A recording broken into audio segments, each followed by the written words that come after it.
This episode contains discussions about mental health, suicide, death, and trauma. Please take care while listening and feel free to skip or step away if you need to. Help is available. The National Center for Mental Health Crisis Hotline in the Philippines is 0919 057 1553. Hey guys! Hi! Welcome to our fourth Oh, episode. grabe, Four fourth na na agad. agad. We're churning them out like butter. Mhm. Ano daw? Anyway, welcome back to the Life with Mama podcast. I'm the life, Vida, the I'm daughter. the mama, Ginny. And today we're going to talk about something a little different from the past three episodes, but something that has been an important part of our growth and bonding, Mm-hmm. which is loss, grief, Mm-hmm. and coping. So, ayun. How do we even start? We've gone through two major losses or deaths together. Okay. My dad and her mom. So, we lost my dad in 2019. I was 16. And si Lola was 2021 ba? Mm-hmm. 2021 ba si mama? Or 22? 2022 si mama. Kasi that was when I was starting on site in Ateneo, I remember. Anyway, they were very different situations, Mm-hmm. but they both strengthened us weirdly. I don't know. So It's something that we just have to, get through. or to live with. Get through. Pero In you the just, moment, you have to get through it. But anyway, they're very different because my dad, I don't think I have ever talked about this publicly, but he died by suicide. So very sudden, very unexpected, and traumatic. yeah. So when we found out, parang gumuho talaga yung mundo ko. I was 16. What did I know? And they were separated. So I didn't see him We were very often. separated for 5 years before he died. Yeah. Ang But tagal pala ng separation namin, no? 5 years na ba? Sure kayo dun? Oo. Oo. Or maybe four or five. Anyway, so I wasn't seeing him often. We had just seen him maybe 10 days before, kasi he had to sign something because I was going to the States with my relatives na hindi when you're under 18 you have to have like a Ano nga yan, DSWD something. DSWD? Laging merong So form yan. we met 10 days before, kakagraduate ko lang din. And wala namang major signs. Because I feel like he was always moody. He had lost a lot of weight. You know what was different about that day, the last day we saw Kin, was that he hugged me so tightly, which we wouldn't do. Hindi naman kami ganun eh, kasi hiwalay na nga kami. Alam mo yon, hindi naman kami nag-uusap on a daily basis. Tapos for a casual meetup like that, parang ang higpit ng yakap niya. Actually, yeah. And when he hugged me also, I think he was crying. He was crying when we were heading back to the car. So after we had lunch, we had a Japanese lunch. I feel so stupid for just taking a photo of the bonito flakes moving on top of the takoyaki. I mean, we should have just taken a picture of the three of I us think that's because also why now, grabe ka mag-document. talaga ba? I think so. And also me. O parang gano'n, eh malay ko naman 'di ba na yun yung huling araw na makikita You natin never siya. know. So we were heading back to the car. I was walking ahead of the two of them. So sumusunod sila. And then I just saw that Kin was crying and that he hugged you. But I don't know if you were, ikaw kung anong naisip mo nung time na yun. Pero when he sat at the back of the car, di sabi ko sa kanya, Kin, what's wrong? Are you just sad? Namimiss mo lang ba kami? Or meron bang nangyari? And then, sabi niya, it's better if you don't know about it. So, I knew that something was up.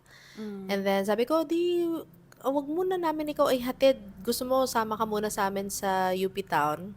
Yeah, I remember Kasi si nag-shopping pa Vida, ako. may hinahanap siyang top sa H&M. So, I don't parang even nandun know. yung isip niya. Andun, siguro hindi mo masyadong, ikaw, ano ba Wala naisip mo akong nung umiyak si awareness. Papa? I mean, I was so Wala kang naisip about it. wala akong alam. Oo. Like, I was really a kid. 16, wala akong alam nun. You didn't think it was strange that he would cry?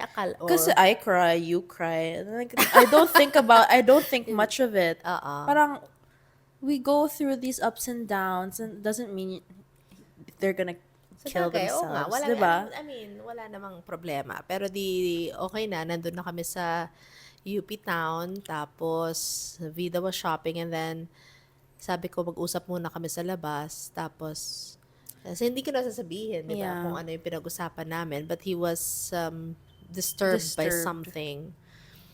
And then, when we were finally dropping him off at his jeepney stop, kasi sa Kainta pa siya uuwi, it just came out of my mouth. Sabi ko lang sa kanya, Kin, don't kill yourself smoking. Kasi He was a naisip ko lang smoker. na smoker siya, tense na tense siya. Uh-uh. Pero siguro may vibe akong nakukuha sa may weird energy. Siguro it just came out like that. But he looked at me in a weird way as if I had seen through him. Parang ganon. And then he just said, kailan ba kayo pupunta sa bahay? Ang dami-dami pang mga gamit doon na pwede ninyong kunin. So, isa pang sign Isa yun, pang giving sign away yun. Noon. Hindi things. namin naisip. Yun na, that was the last day. And then, Vida was quoted by Rappler. It was election season then, no? So parang I messaged Kin about it, and then he replied na, oh, he still replied to that. Meron pa siyang reply sa akin. And then yung susunod na message, yun na, wala nang reply. Pero hindi ko rin inisip. Hindi naman Yeah. siya obligated mag-reply sa akin. Meron And naman siyang girlfriend nung time na yun. and he wasn't the Oh. best texter, I So think. anyway, So, wala. pero ano pa rin, no? Traumatic talaga And yun. then when I found out, it felt like all my nightmares had come true kasi may mga premonitions ako na weird. For like 2 or 3 years before, I would have visions of my dad committing suicide. It was so, and She never told me this until, until after na kasi I oh, didn't want to yeah. like verbalize it. So I don't know if if I'm really psychic. I think I am to some degree, but I don't know. I in processing this with my counselor in Ateneo. Parang sabi niya din also maybe I don't know, it's just a manifestation of my observations ko about his personality. He's an artist, tortured artist, moody, ganon. But he wasn't always like that. He very child at heart, fun, Yeah. funny. Mm-hmm. And I would like to remember him that That way. way, he went through a dark time. And I wonder what it was that made him think na wala nang you pwedeng never gawin, know ano? eh. Parang I come across so many people who go through that parang stage in their life na, ayun nga, sometimes when you're in such a clouded state, it really feels like yun yung only way out. And you can't really blame them. Parang, and I also talked about this during my DLQ. If you notice, discerning life questions. Yun yung final oral exam, you have to talk about a life question. And sabi ko, I had shame about how my dad passed kasi this is a Catholic country.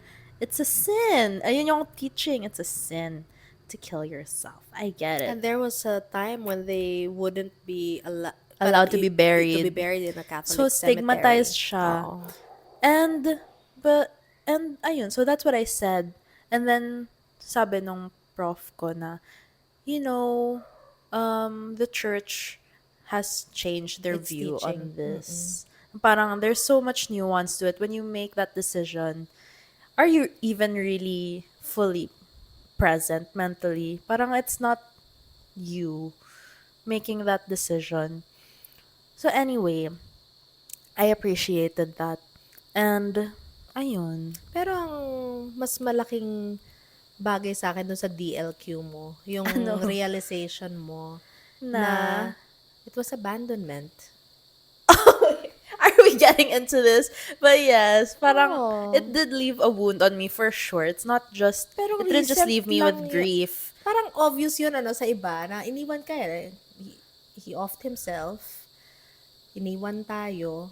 Pero, Wala ding closure. walang closure, ganyan. Pero parang mahirap to get to that point na masakit yun kasi iniwan mo ko. Yeah. And I honestly have forgiven him a very, very long time. Parang almost instantly after, hindi ako nagalit na he offed himself. Kasi parang I instantly had that empathy na he wasn't thinking clearly. It was depression. Ay, It nako. was so many things. Pero Anyway. kung nakita ninyo si Vida, so this happened in 2019, no? Talagang ang daming mga nights yan na magigising ako dahil umiiyak si Vida. Iiyak siya sa akin. Hindi ko alam Hindi ko na maalala. kung anong sasabihin ko sa kanya. Hindi ko na alam. Na-block ko na siya Painful from my memory. times. Oo. Very, very painful. Pero, Paulit-ulit, gabi-gabi. At hindi lang ikaw, ako din. Meron din ako mga pinagdaanan na mukhang talagang I was under so much stress because yun nga, I would wake up in the middle of the night, drenched in sweat. nightmares, ganun. But I can't remember what I had been dreaming about. Di ko na alam. Trauma Pero lang talaga. trauma siya And, talaga. And nagmamanifest physically. yeah. So, ayun, that was one very, very, very, very big loss. I think Yeah. it really forced me to grow up. Parang after that, I don't think I could have been a normal teenager. And, hindi ko rin alam how I got I was so afraid that better. you would, kung paano na, what, should I take you out of school? How was it going to affect you? Kaya mo ba talaga to function? Kasi somehow, ready ako na baka na hindi kaya, stop baka muna kailangan ako. mag-stop muna. Somehow, I thrived in school after that. I Kasi don't meron know. kang May akong- from now on, Papa, I will live this life for the two of us. Yes, parang nag-shift yung perspective ko na I have to do the best that I can. And buti na lang yun yung naging realization ko out of it and hindi ako naging, I don't know, Meron ka na spiraled. namang realization dyan sa DLQ eh. Oo, Kaya Thank you, kaya DLQ. ganun yung response mo na Because- talagang you were doing your best because somehow yung ganong klaseng abandonment, meron siyang iniwan sa'yo na baka hindi ka enough. No, bakit hindi ka naisip? 'Di ba? Ni Yeah. Papa, may kakulangan ka. Parang ganon, 'di ba? Yeah, and also parang ayun nga, there was shame around how he died. So parang I wanted to overcompensate also na if parang when people look at me or us, I don't want their first thought to be, yan yung anak nung namatayan, nagpakamatay. nagpakamatay. I wanted them to see, oh, she's so capable, she's so smart. Parang yun yung gusto kong maging, So you were trying to patch up that shame, no, cover it up with good things. Ganon ba yun? yeah, and I think us talking about it publicly is also part of trying to heal that. Because really, I don't think it's something to be ashamed of. It's just the reality of things na parang, and it's something that needs to be talked about because no one talks about it. I think no one knows how to talk about it properly. I don't know if there's a proper way to talk about it, pero yung even just the acknowledgement of it. Alam mo, sinabi ko rin kay Vida to na I just felt at that time that I was so unsupported because not all of my family came to the wake. It's And Vida uncomfortable. said, alam mo mama, I actually don't blame them kasi 'di ba parang ang hirap nung death ni Ken. Baka ayaw nilang pumunta dahil ang bigat, no? Or Yeah. baka hindi naman nila naisip na kailangan ka nilang damayan. I think people also see you or see us as super strong. I don't know. At that time, That's parang- why I remember everyone who Who came, came. my friends, my classmates. Naalala ko kayong lahat na pumunta. And so, yeah, I guess it's also a lesson that And the sometimes few members of my family. presence is more than enough, 'di ba? So that was one. And then si Lola, my Lola passed from lung cancer. And it was, I think she was also diagnosed 2019. Yeah, Shocks! What a 2019, freaking year. na-diagnose Horrible nga siya. year. And then, so, 2021, 3 years, yon. So, it was very anticipated. And we were able to talk about everything that she wanted to do, mga Oo, bilin mga niya. bilin niya, handwritten bilin.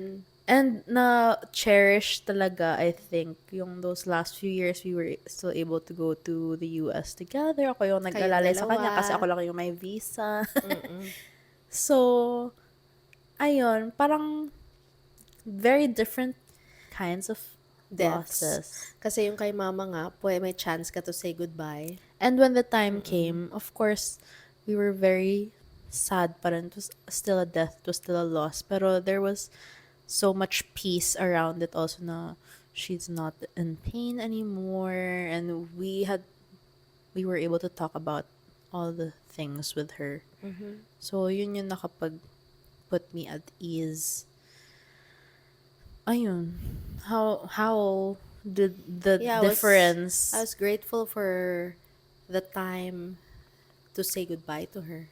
No? Mahirap kasi yung sudden talaga na hindi ka handa. Ito, kay mama, handa ka na nga. Or never ka talagang magiging Yeah. handa. Pero at least nagkaroon ka ng panahon na magpaalam. Yun. So, malaking bagay. Yeah. And I think they affected us differently. I don't know. I think both contributed to like strengthening our bond and also as individuals. Kasi si mama kasi, ang dami niyang, from the time that I was pregnant with you, Vida, talagang siya na yung pillar of strength.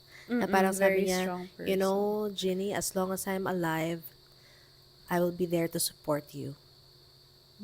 Ganyan. So, she was really an ally. So, syempre yung loss, very profound. Parang a pillar of the family. Ano ba? How do we steer this conversations? Basically, the point is we've gone through two very different losses. But do you think you grieve them the same way? Ay, nako, yung kay Kin kasi complicated yung grief ko dyan. Kasi hiwalay kami, when he passed, yun nga, may girlfriend siya. So, pag naaalala ko siya, ang dami kong grieve. The life that we never had, the marriage that, that ended. Ano pa, di ba ang dami? So, naiisip ko siya, tsaka yung mga masasakit na nangyari sa amin. So, parang hindi, may grief, oo, pero laging, nainis din ako sa kanya alam mo yun. But Meron din ako, have you forgiven him? Oo naman. anything? I think forgiveness is really for yourself. For me. I think, or for at least that's my realization. Na forgiveness gives you peace na doesn't necessarily affect the other person. Lalo na Yeah. when they're past. So, that's something. And what else? How do I grieve them differently? I think, honestly, mas masakit pa rin yung kay Papa. Until now, like, I don't think I'm depressed or anything. Pero they do say grief comes in waves. And when it's my grief around Papa, it hits me way harder. I'm not saying that I miss Lola less. Hindi naman, I really miss her a lot. And pero pag yung grief around Lola, it's more like, it's more fond memories or parang it feels more warm na I miss her and her grandmotherly love. Pag si Papa, it's more like it was our journey together as father-daughter was cut so short so soon. So marami akong doon na parang what could have been? I wonder how he would have been at this point in my life. May ganun na pain. And I don't necessarily know if I've process that. Oh, maybe that's why we're going on the On a Camino. very long walk. A very, Oo. very long walk to process all these things. Oo, tsaka pag iniisip mo si Kin, di ba? And how he was. Tapos may isip mo rin kung how he went, no? How did he go through that? It's the whole ordeal is painful. But ayun nga, it definitely made me more empathetic for people that have suicidal thoughts or depression na parang it makes me more inclined to be present for my friends who may have those tendencies kasi I really tell them na it's not worth like a temporary pain no matter how final it may feel is temporary and it's not worth ending everything and like leaving all your loved ones for something na eventually will Pwede be namang resolved one maayos, way or no? another. I think it has also made me a better doctor because parang pag nasa sense ko yon sa kanila, kung may suicidality, mas nakakausap ko sila. Hindi ko alam kung paano sabihin. In a personal way, Mm-mm. 'di ba? Mas Mas nakaka-relate. nagiging attuned ako, mas nagiging sensitive ako sa mga ganon. Kasi sa FAMED, meron kang mga screening tools na pwedeng gamitin for people who have depression or anxiety and kasama lagi dun sa questions on depression if they have ever thought about hurting themselves or if they've ever thought na it would be better if they were dead. Parang ganun. So, doon makakatch mo talaga. So, pwede ninyong pag-usapan. Yun lang. Kasi wala tayong nagawa para kay Kin. Wala akong nakitang signs o Or hindi in ko. hindsight na lang yung Oo, signs. wala. So, at kung meron kang pwedeng ma-save na ibang tao, kasi alam mo how traumatic suicide can be for those who are left Left behind, behind. then pwede mong gawin. Ayun. Yun. What do you think has helped you live through grief?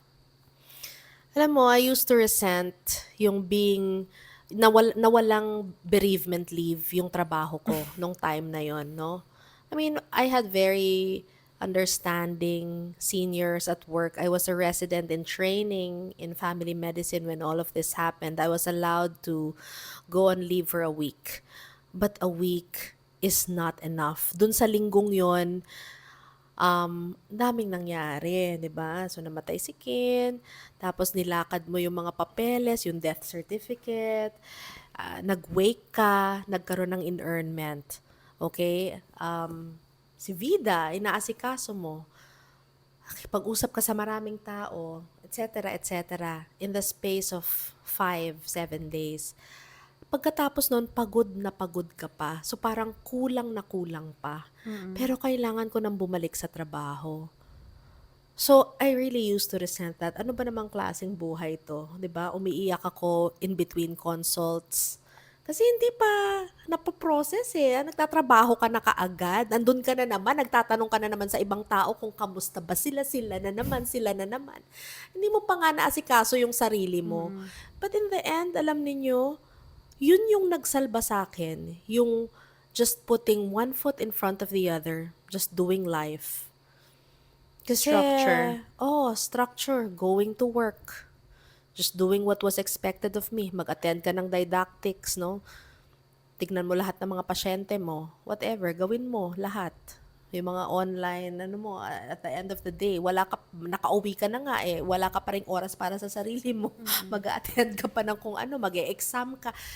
Yun, pero yun din yun, no? So, kung wala yun, siguro mas lugmok ako. Siguro meron kasi akong tendency ganun eh, na parang to Wallow. wallow. Oo. So that was what I saved me. think- What do you think saved you? I also had to, well, my point pala, nagbakasyon na. Kasi yun nga, magsa-States kami. Nagbakasyon ka? And that was also helpful kasi my dad's siblings all lived in the States and si yung lola ko andun. So, it was also helpful to be around family kahit short time lang. Pero, parang almost immediately, I had to go back to school. And, ayun din, it was really structure, I guess, na I refused to, become a failing student. Ano ka na nun, Vids? Senior high, Senior grade high. 11. Mhm. So, imbis na, because I knew it could go one of two ways na I Mm. could really become super wala, delinquent, ewan, Oo, oo, that was a or real I could possibility. choose to tatagan ko yung loob ko, galingan ko, 'di ba? So, Mm. thankfully, yun yung napili kong path. Buti na lang, 'di And ba? I Kaya nga sinasabi ko na kailangan talaga i-celebrate yung ganyan na natapos ka ng college, being so successful as a student. Kasi it could have been a very different story mm. from the time that Kin died. Diyos ko, hindi ko, oo, yung And worry ko yung sa'yo nung time na yun talaga. yeah. And I also don't know, parang Mm. I'm not saying na when I chose to become like a good student, quote unquote, na it solved all my problems or it was easy from then on out. Pero no, kasi yun nga, the grief comes in waves. It definitely had hard days also. Pero it set me on the right path, I guess, na gave me the push to not wallow. Mhm. I mean, it's important to wallow. Also, syempre, grabe naman yung loss na yun. Pero Mm. somehow, and, somehow you have to do something with your life. After, Ano like, na yan, alam mo meron ng grace talaga yan ni oo. God, ng Holy Spirit, talagang propping up your spirit. Ayun. So, Mm-mm. people ask me this often, so I want to hear your answer. How am I still okay, relatively, after all of that? Ikaw? Yeah. Because I talk about it very openly with friends, and parang, nasha-shock nga Alam mo, sila. I cannot take any credit for that. I don't know. Ako, I also don't know, actually. pagdadasal kita, no? Pero, kung kailangan mo, 'di ba? Lagi ko naman sinasabi na kung kailangan ng Psych. counseling, okay, gawin natin 'yan. Let's do the work. Which I appreciate. Ang mahal lang kasi, isa Mm. pa yan. Psychiatric or psychological help is kind of inaccessible for the average Filipino. Kahit na That's nung another nasa thing. Ateneo ka, 'di ba? I Na-encourage took kitang advantage of the free magkaroon ng counseling, which was really counseling. helpful. And I encourage you guys to take that if you're in Ateneo. It was helpful to just to talk about things kasi I don't want to burden friends naman all the time with yung mga thoughts or realizations ko because it is a heavy topic. So it's really helpful to have someone there na that's their job to listen to you. Pero I think you're also okay because yung family din, Yes, no? support Malakas yung support system. system. Yan. Ayun. And yeah, I think a loss like that really bonds you. Trauma bonding. Oo Trauma nga bonding eh. talaga because no one else would get it. Like I joined the suicide survivor. I don't know what it's called. Basta yung mga those left behind by suicide na Facebook group, which was helpful at the time kasi oh my god, other people go through this pala. Which it helps to find a community like that, I guess. Kahit it might be a bit Sinaalala ko, depressing. sinamahan pa ako ni Mama and Papa mag-attend ng isang lecture sa Ateneo tungkol sa suicide. I don't remember this. Given by a nun. But she had a very, maganda yung perspective niya about it. O, di ba? Napaka-supportive nila. Sinamahan nila ako. 3 kaming I nakinig. didn't know that. Alam mo, I remember so little about this. Oo, Part- tapos, it's the brain protecting itself. Is that true? yung marami kang mga hindi maalala, no? Kasi from the traumatic Basta andito time. na ako ngayon. Oh, tapos kami ni That's how Mama, it feels. kami ni Mama, nag-ano pa kami, ano tawag doon? Recollection? Parang Retreat. gano'n. Nag-retreat kami doon sa sa Esteban Abada. Basta may Oh, bahay yung mga madre dyan eh. Tapos pumunta kami. Tapos we learned yung tapping method. EFT. EFT. Oh, I don't know. I ganon. never learned that, but okay. Oo. Ayun, that was after Kin's death. So, yung support lang ng friends and family, sobrang importante. Pero ayun nga, and Mm. it has to start from you, I Also, think. Ano to, na-learn ko rin sa Philo 12, I think. Thank you na naman sa atin. Na-appreciate ko super yung mga core whatever ng Ateneo, but hope is elusive and it's a choice to turn toward a light that you do not yet see. So, that's beautiful. and it Mm. ewan ko, it's a choice that you have to make, and it's a really really difficult choice because it's much easier to succumb to Sa despair. tingin ko nga, madaming ang nagdasal talaga Nagdasal para talaga. sa atin na Kasi sana yeah, na kasi makita, na mahanap natin yung hope na yon and that maka-go and on honestly tayo. maybe that is it kasi Mm-mm. no one can force you to adopt that mindset. Parang it's really just grace. Correct. In the Yun na end, yun. Kasi, ayun lang. And I just hope that anyone who goes through losses that are that traumatic and that deep all find the same sense of support and grace and know that there are people who will be willing to listen and support. and sometimes the trauma, 'di ba, is so physical na parang Oo. matagal din na pag dumadaan ako sa Brookside, talagang sumasakit yung tiyan ko, something happens to me, may fear, may ganon. Pero tama naman na habang tumatagal yung panahon, nawawala din, you heal, your nervous system Mm-mm. recalibrates, And kumakalma ka ayan. naman. This goes Oo. into my next question, which is what is the best metaphor for grief that you've heard? I think one of them for me, parang it's just like an infographic or something. The ball gets Yes! smaller. Not the ball doesn't get smaller. It's the jar that okay, basically explain ko. It's Oh, like a sige. ball in a jar. And then when grief is fresh, the ball takes up the whole jar.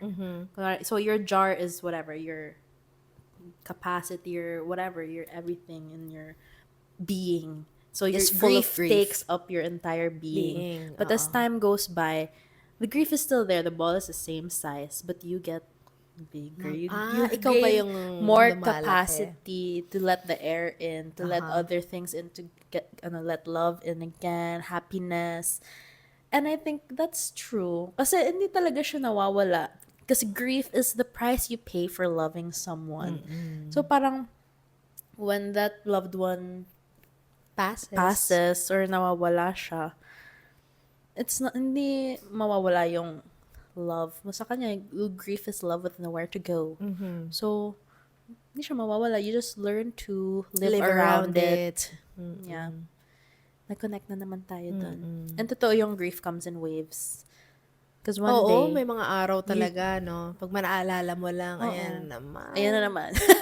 And you just have to let it pass. Yun din yung sabi nung counselor ko na, if the thought passes, just let it be there, it will go away eventually. Kasi it always has naman. Gano'n naman, di ba sabi nga ni Thich Nhat Hanh, emotions, like, yung Buddhist na, di ba, para lang siyang clouds in the skies. Allow them to Allow just them to pass, pass. observe. Don't Para fight siyang them. emotions Kasi yun din yung sa'yo. instinct ko before Oo. na, I don't want to think about this. I'm gonna distract myself. I'm gonna intellectualize all my Diba, emotions. But hello my just grief. let it Grief, my friend, be. here you are again. Welcome. Diba? Ganun Just lang. sit with it. Sit with it. And allow yourself to feel it because It actually also it is an helps. honor kasi, di ba, yun nga eh. Kasi minahal mo naman sila eh. And ayun nga, sometimes nagkaka-crisis na naman ako because then I remember everyone's gonna die one day. Pero yun that's the inevitability of life. Ayun, and ako pa naman, I love so many people. I let so many people into my life. Dami kong friends and whatever.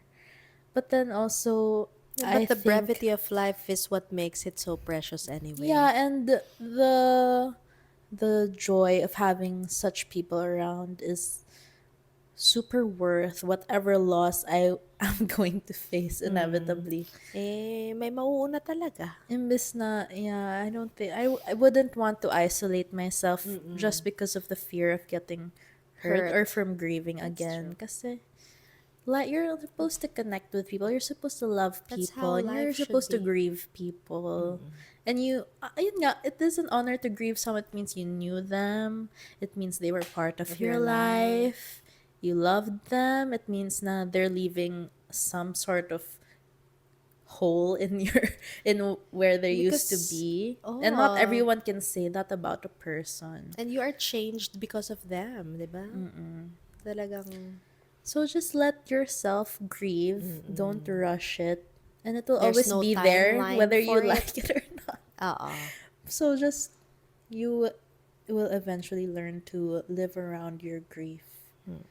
And ito Make pa, friends because with it. recently nga my great aunt and your aunt passed away, Tita Si Tita Mauring. So this is Mauring. it's a fresh topic because we had the wake this week lang. So ayun na naman, all these thoughts have come again. Ano na naman yung sasabihin ko? I forgot. Pero ayun nga, parang ayun yung homily ng priest that one night. Sabi niya, how do we honor our loved ones who pass away? We visit them during All Souls Day. We offer masses for them. We pray for them. That's important. But That's the easy that's part. the easy part. What what you should do to honor them is to live out the best parts of them. Their best qualities. Yes. So, kunwari, kay Papa, I think I live out his creativity, his Yeah. funness. Yeah. And kay Lola, very academic weapon siya. So I tried to live out yun, yung pagka-brainy niya. She's very fiercely loyal, I would say, as a friend. And generous. And generous. Ayun, I think that really helped. And I think that's how I have been dealing with it subconsciously or maybe consciously, I don't know. But that is a beautiful way, I think, To honor those who have passed on. And kay passed. Tita Mauring naman, sweet and gentle nga siya. And she loved music. She was a pianist, the second female dean of the UP College of Music. Of music. Medicine of Music. Isn't that Yes. incredible? So, yeah. Thank you for the music. Yun. Parang, yun, I think that's a good place to end the topic. What do you Yes. think? So, hugs to everyone Yeah. dealing with it. Those who are in the middle of their grief right now, things will get better. This too shall pass. That was my dad's tattoo on his chest. Yeah. Na lagi ko siyang inaasar because the S's look like Y's. So I would say, the too will pay. Tapos naiirita rin siya sa akin. Anyway, but Grief yeah. will always be part of life, but it's yun nga, it's a badge of complicated. honor. It's a badge of honor. Ayun. Okay. So, tama na? Okay na to? Okay na to. Thank you guys. Thank See you. you next time. See you.